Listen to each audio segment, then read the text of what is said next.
teacher Stephanie. I'm a teacher and an educator living in Seattle, Washington. Unfortunately, in the United States, people, especially white people, are not educated on race or racial history, and there's a lot of unfortunate ignorance due to that. Today, I hope to reach out to some people who are interested in learning more about race and racial history. I'm doing this because learning about race is not the job of brown and black people to have that be a burden on them, to explain repeatedly things to white people. I also know that there is an access issue. Maybe you have to pay and buy a book. Maybe you have to take the time you may not have or the energy you may not have to read that book.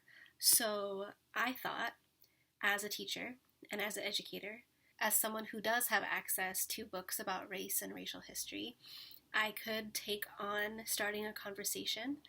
And as I continue my personal education, as I continue to grow and learn, I thought that I could take you along with the journey and that I could read with you.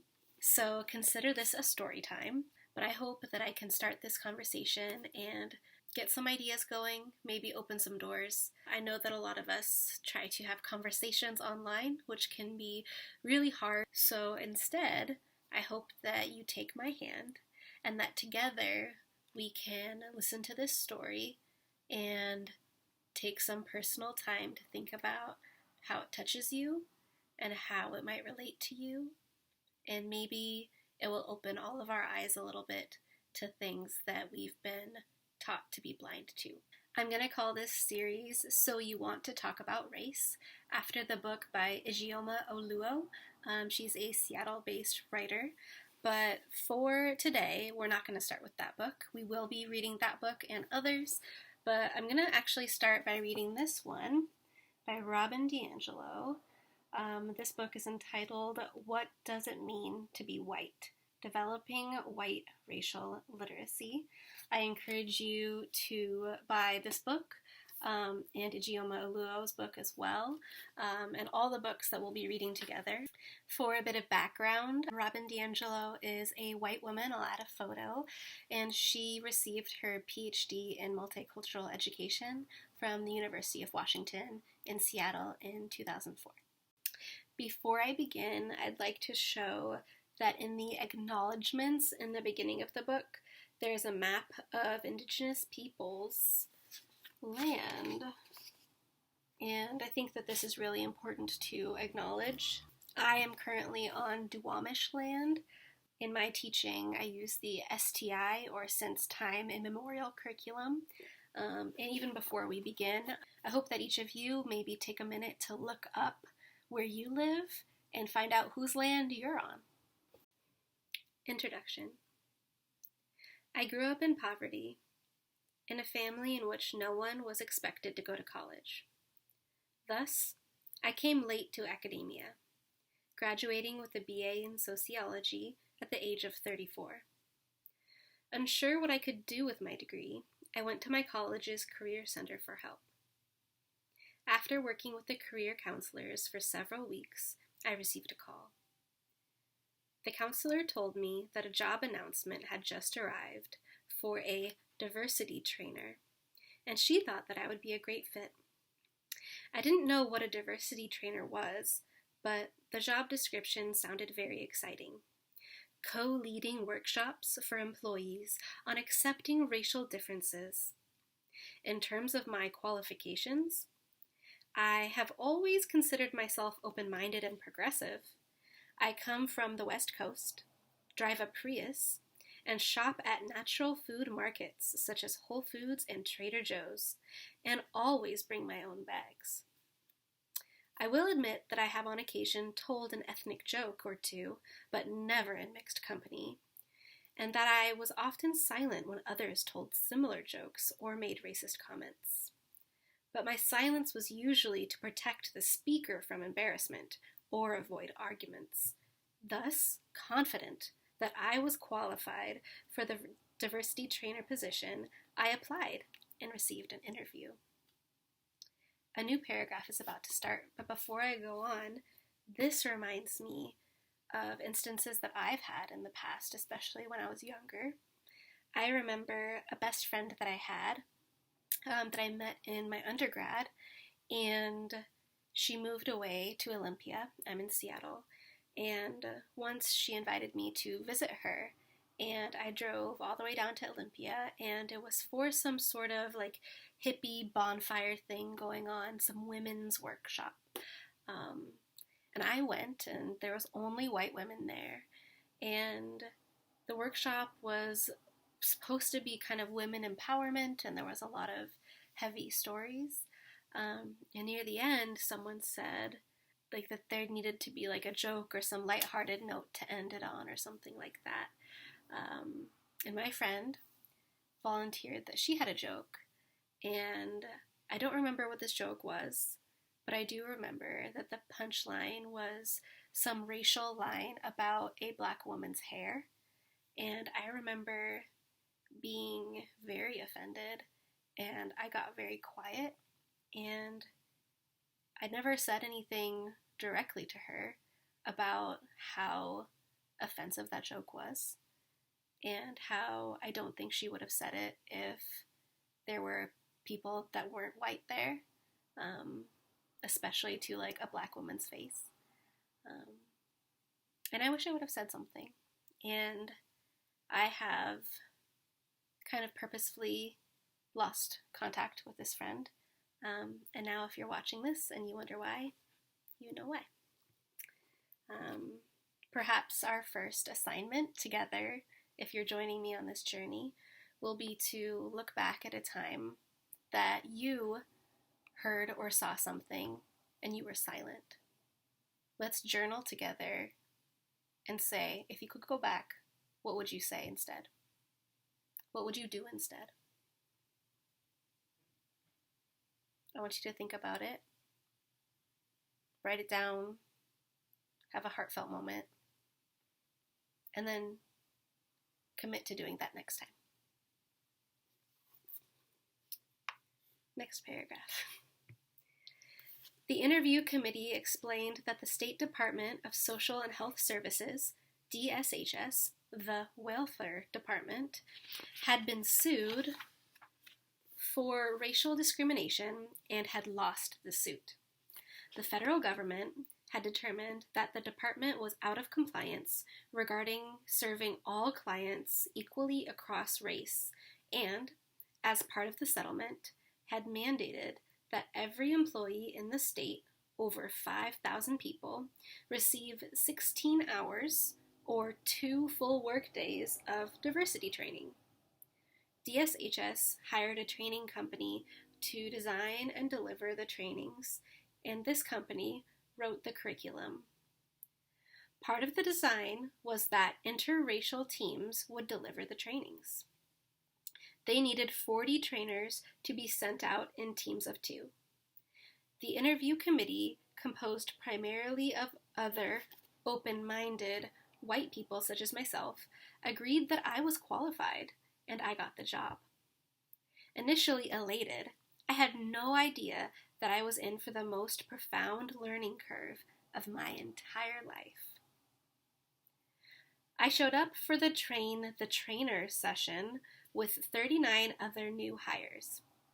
We would be working together for 5 full days to learn the curriculum and get ready to fan out across the state and lead the workshops. The challenges began almost immediately. On the first day, as we sat in the open discussion circle, one of the other white women called out, "All the white racists, raise your hand." I was stunned as virtually every white hand in the room shot up. I was smart enough to realize that for some unfathomable reason, this was the party line, and that I should raise my hand like everyone else. But I just couldn't. I was not racist, and there was no way I was going to identify myself as such. Over the next 5 days, we spent many hours engaged in heated discussions about race. This was the first time in my life that I had ever talked about race in such a direct and sustained way with anyone. And I had never discussed race before in a racially mixed group. My racial paradigm was shaken to the core as the people of color shared their experiences and challenged my limited racial perspective. Indeed, I had never before realized that I had a racial perspective. I felt like a fish being taken out of water. The contrast between the way my colleagues of color experienced the world and the way I did worked like a mirror, reflecting back to me not only the reality that I had a racial viewpoint, but that it was necessarily limited due to my position in society. I did not see the world objectively, as I had been raised to believe, nor did I share the same reality with everyone around me. I was not looking out through a pair of objective eyes. I was looking out through a pair of white eyes. By the end of the 5 days, I realized that regardless of how I had always seen myself, I was deeply uninformed, even ignorant, when it came to the complexities of race. This ignorance was not benign or neutral. It had profound implications for my sense of identity and the way I related to people of color. The next point on my learning curve began when my co-trainer, a Black woman, and I began leading the workshops in DSHS offices across the state. I had been expecting these sessions to be enjoyable. After all, we would be exploring a fascinating and important social issue and learning how to bridge racial divides. I have always found self-reflection and the insights that come from it to be valuable, and I assumed that the participants in the workshops would feel the same way. I was completely unprepared for the depth of resistance we encountered in those sessions. Although there were few exceptions, the vast majority of these employees, who were predominantly white, did not want to be in these workshops. They were openly hostile to us and to the content of the curriculum. Books slammed down on tables, crossed arms, refusal to speak, and insulting evaluations were the norm. We would often lead workshops in offices that were 95 to 100% white, and yet the participants would bitterly complain about affirmative action. This would unnerve me as I looked around these rooms and saw only white people. Clearly, these white people were employed. We were in their workplace. After all, there were no people of color here, yet white people were making enraged claims that people of color were taking their jobs. This outrage was not based in any racial reality, yet obviously the emotion was real. I began to wonder how we managed to maintain that reality. How could we not see how white the workplace and its leadership was? At the very moment that we were complaining about not being able to get jobs because people of color would be hired over us, how were we, as white people, able to enjoy so much racial privilege and dominance in the workplace, yet believe so deeply that racism had changed directions to now victimize us? Of course, I had my own socialization as a white person, so many of the sentiments expressed were familiar to me. On closer reflection, I had to acknowledge that I had held some of the same beliefs and feelings myself, if only to a lesser degree. But I was gaining a new perspective that allowed me to step back and begin to examine my racial perspectives in a way I had never before been compelled to do. The freedom that these participants felt to express irrational hostility toward people of color when there was only one person of color in the room, my co-facilitator, was another aspect of how race works that I was trying to understand. As a woman, I felt intimidated when a white man erupted in anger, but at least I wasn't the only woman in the room. And the target was ultimately not me, but people of color. The lack of white concern for the impact our anger might have on my co-facilitator, who was often the only person of color in the room, was confusing. Driving home, I saw the devastating effects of this hostility on my co-facilitator as she cried in hurt, anger, frustration. How could these white participants not know or care about this impact? How could we forget the long history of angry white crowds venting racial rage on an isolated person of color? Where was our collective memory? And what about the other white people in the room, those not openly complaining, but supporting the complainers nonetheless through their silence? I'll read that one more time too. Where was our collective memory?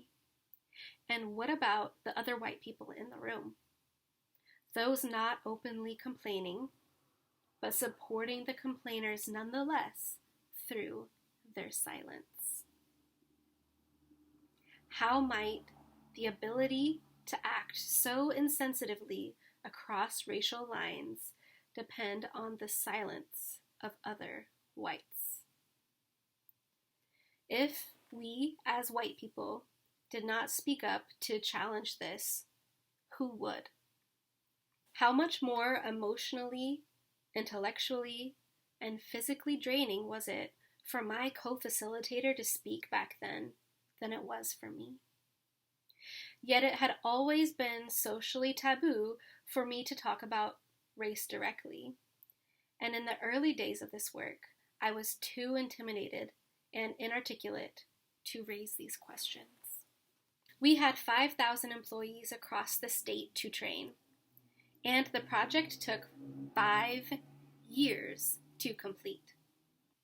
As the years went by, and I was involved in hundreds of discussions on race, clear and consistent patterns emerged, illustrating the ways in which white people conceptualize race and thus enact racial scripts.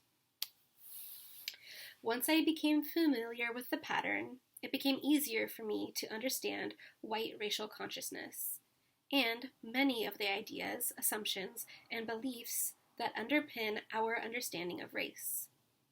I also had the rare gift of hearing the perspectives of countless people of color, and, in time, I became more articulate about how race works and less intimidated in the face of my fellow whites' hostility, be it explicitly conveyed through angry outbursts or implicitly conveyed through silence, apathy, and superficiality. Because I grew up poor and understood the pain of being seen as inferior prior to this experience, I had always thought of myself as an outsider.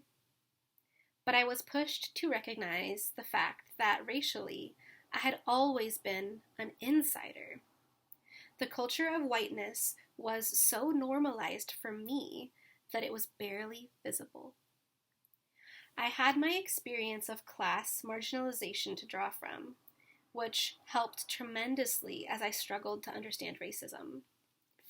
But as I became more conversant in the workings of racism, I came to understand that the oppression I experienced growing up poor did not protect me from learning my place in the racial hierarchy. Ooh, there's a lot of good lines in this. I now realize that poor and working class white people don't necessarily have any less racism than middle or upper class white people. Our racism is just conveyed in different ways, and we enact it from a different social location than the middle or upper classes. This will be discussed more in chapter 11. As the foundation of the white racial framework became clearer to me, I became quite skilled at speaking back in a way that helped open up and shift perspectives. Although I learned a tremendous amount from all of the trainers I worked with over those years, by the end of the contract, there were only 2 of us left. Myself as a white trainer and my African American co-trainer, Deborah Terry Hayes. I had been given an extraordinary gift in having the honor of working with Deborah, a brilliant, compassionate, and patient mentor. She and I went on to lead similar workshops with other groups, including teachers, municipal workers, and police officers. Over the years, I realized that I had been given an opportunity that few white people ever had, to co-lead discussions on race on a daily basis. This work had provided me with the ability to understand race in a profoundly more complex and nuanced way than I had been taught by my family, in school, from the media, or by society at large. Nothing had previously prepared me in any way to think with complexity about race. In fact, the way I was taught to see race worked beautifully to hide its power as a social dynamic. I wanted to apply my new knowledge beyond these workplace discussions in order to impact a wider audience. I decided to earn my doctorate in multicultural education and whiteness studies so that I could disseminate what I had learned through teaching and writing. I completed my doctorate in 2004. My graduate study added more layers to my knowledge, 6 additional years of scholarship and study. I now had empirical research and theoretical frameworks to support all I had experienced in my years of practice. In graduate school, I co-led courses that trained students to lead interracial dialogues. For my dissertation study, I gathered an interracial group of students together to engage in a series of discussions on race over a 4-week period. A trained interracial team of facilitators led the discussions. I sat quietly in the back, observing while the sessions were video recorded. This observation was the first time I was not in the position to either lead or participate in the discussion, and the opportunity to simply observe provided yet more insight into how whites do race. I now understand that race is a profoundly complex social system that has nothing to do with being progressive or open-minded. In fact, we whites who see ourselves as open-minded can actually be the most challenging population of all to talk to about race. Because when we believe we are cool with race, we are not examining our racial filters. Further, because the concept of open-mindedness or colorblindness or lack of prejudice is so important to our identities, we actually resist any suggestion that there might be more going on below the surface, and our resistance functions to protect and maintain our racial blinders and positions. Today, I am a writer, speaker, consultant, and former associate professor of teacher education. Whether I am leading classes or workshops for college students, university faculty, social workers, government workers, youth, or private sector employees, each population I work with considers itself somehow unique. And when I am brought in, I am often told that I must know such and such in order to understand this specific group. Yet, in my years of experience working with all of these populations, the racial patterns are remarkably consistent. These specific norms of the group may vary. Some groups may be more outspoken than others, or the discussion may center on education versus business, or there may have been some past conflicts I should know about. But the larger society has collectively shaped us in very predictable ways regarding race. Thus, although this book begins with the example of the teaching force, because education is such a primary site of racial socialization, and my field of study, the larger points apply across all disciplines. I ask readers to make the specific adjustments they think are necessary rather than reject the evidence because it isn't specifically based in their context. Please note, this book is grounded in the context of the United States and does not address nuances and variations within other social political contexts.